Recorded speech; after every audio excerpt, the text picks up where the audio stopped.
আজকে আমি পায়েস রান্না করব। পায়েস রান্না করার জন্য এখানে চিনি গুঁড়া পোলার চাল আমি 3 মুঠ নিলাম।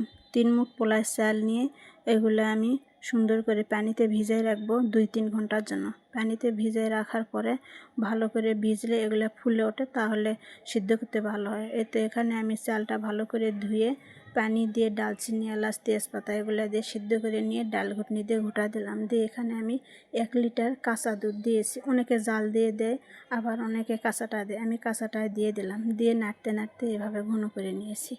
এটাতে আমি চিনি দিয়েছি প্রায় 2 কাপের মতো। চিনি দিয়ে জাল দিয়ে নিয়েছি। নিয়ে এতে এরকম রান্না শেষ করার পরে চুলা থেকে নামায় রাখার পরে এরকম সর জমে গেছে। এরকম পায়েসের মধ্যে সর না জমে গেলে ভালো লাগে না খাইতে। আমি পায়েস রান্না করলে সবসময় এরকম মোটা একটা সর পড়বে, তাহলে পায়েসটা ভালো লাগে। এখন আমার ছেলেকে পড়াইতে আসতে, আমার ছেলের টিচার, তাকে আমি দিব। দেওয়ার জন্য পায়েসটা এখানে বেড়ে নিচ্ছি। পায়েসটা বেড়ে নিয়ে আমার ছেলের মাস্টারকে খাইতে দিই। পায়েস এরকম ঘন না হলে আমাদের বাসায় আবার কেউ খাইতে চায় না। সুন্দর ঘন হইতে হবে, দুধ হইতে হবে, তাহলে পায়েসটা সবাই পছন্দ করে। খোদা হাফেজ, সবাই ভালো।